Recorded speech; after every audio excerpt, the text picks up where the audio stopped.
विकास एक go-kart racer था। वो रोज प्रैक्टिस करता था। उसे इंडिया के लिए गोकार्टिंग करनी थी। उसके पास अपनी खुद की गोकार्ट थी। वो एक बहुत ही बड़े परिवार का लड़का था। बेटा, कैसी चल रही है तुम्हारी प्रैक्टिस? बहुत अच्छी मॉम। अगले महीने तुम्हारी नेशनल लेवल की रेस है, राइट पापा?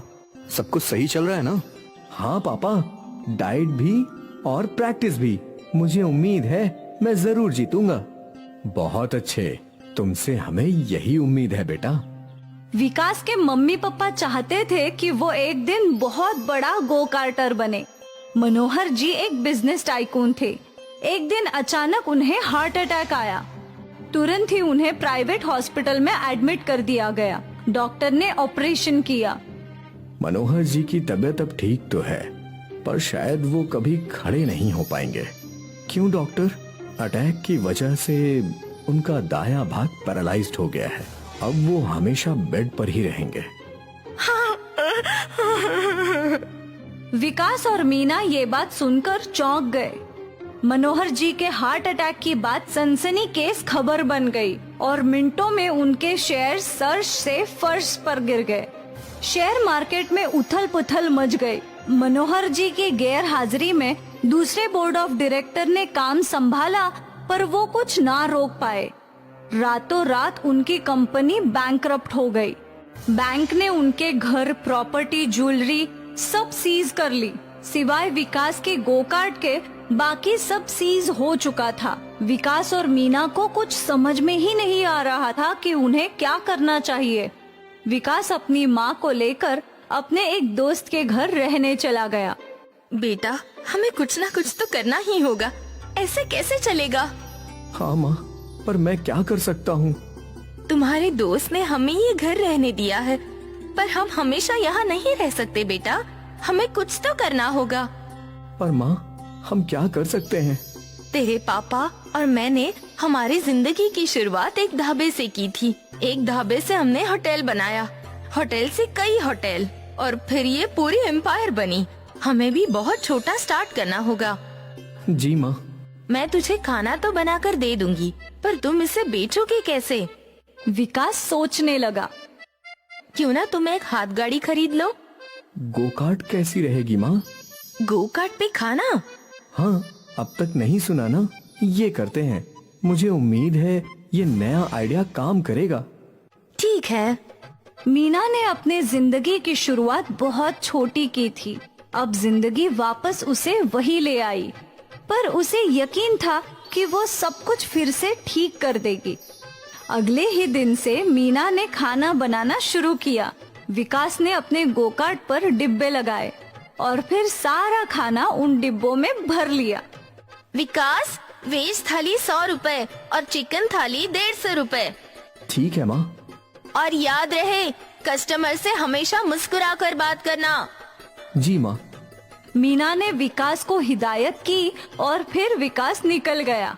वो अपनी गोकार्ट लेकर एक बड़े कॉलेज के बाहर गया और उसने बोर्ड लगा दिया, वेज थाली 100 रुपए और चिकन थाली 150 रुपए। ये क्या है? तुम गोकार्ट पे खाना बेच रहे हो? Are you serious? हाँ, आई एम डैम सीरियस। मुझे एक वेज थाली देना। उस लड़की ने विकास को 100 रुपए दिए और वेज थाली खरीद ली। उस लड़की को देख कई और लोग खाना खरीदने आ गए और सभी ने विकास के गोकार्ट के साथ फोटोज भी खिंचवाए। जब यहाँ के ग्राहक खत्म हुए तो विकास अपने गोकार्ट लेकर एक मॉल के बाहर गया। यहाँ भी उसने वही बोर्ड लगाया। बोर्ड देखकर कुछ लोग उसके पास आए। एक वेज थाली देना भाई, मुझे एक चिकन। विकास ने दोनों को खाना दिया। कमाल। उस आदमी ने खाना खाते खाते रील्स बनाई और गोकार्ट ढाबा सोशल मीडिया पर वायरल हो गया। अगले दिन मीना ने दुगना खाना बनाया और विकास एक बार फिर गोकार्ट पर खाना लेकर निकला। आज भी वो उन्हीं जगहों पर गया, पर आज ज्यादा भीड़ थी। सभी लोगों को खाने के साथ साथ गोकार्ट ढाबे के साथ फोटोज खिंचवाने थे। क्या मैं एक फोटो ले सकती हूँ आपके साथ? हाँ, क्यों नहीं। वो लड़की भी विकास के गोकार्ट पर बैठ गई।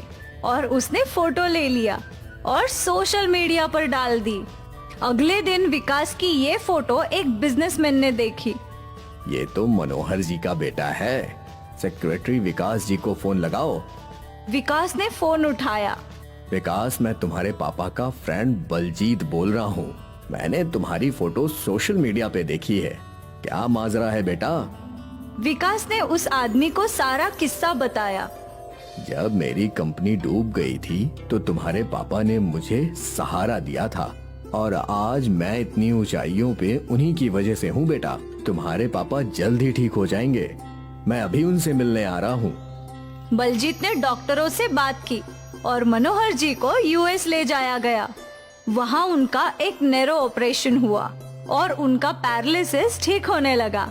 ये न्यूज इंडिया के न्यूज चैनल पर छाने लगी और फिर एक बार मनोहर जी के कंपनी के शेयर्स बढ़ने लगे।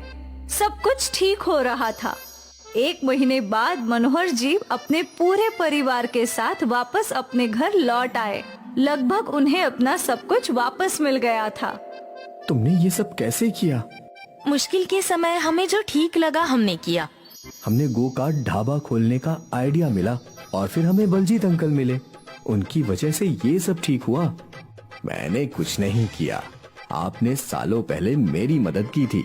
आज जिंदगी ने मुझे मौका दिया आपका एहसान चुकाने का। सही कहते हैं लोग, जिंदगी बहुत छोटी है। न जाने कब कौन सी अच्छाई तुम्हारे काम आ जाए। मनोहर जी का परिवार सारी समस्याओं से उठ खड़ा हो गया। उन्होंने ये सोचा न था, पर मीना के मन में हौसला था कि वो सब कुछ ठीक कर देगी और शायद भगवान ने इसलिए उसका साथ दिया।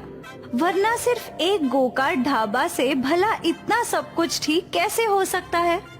मनोहर जी और उनके परिवार के अच्छे कर्म उन्हें काम आए, इसलिए अच्छाई बांटती जानी चाहिए।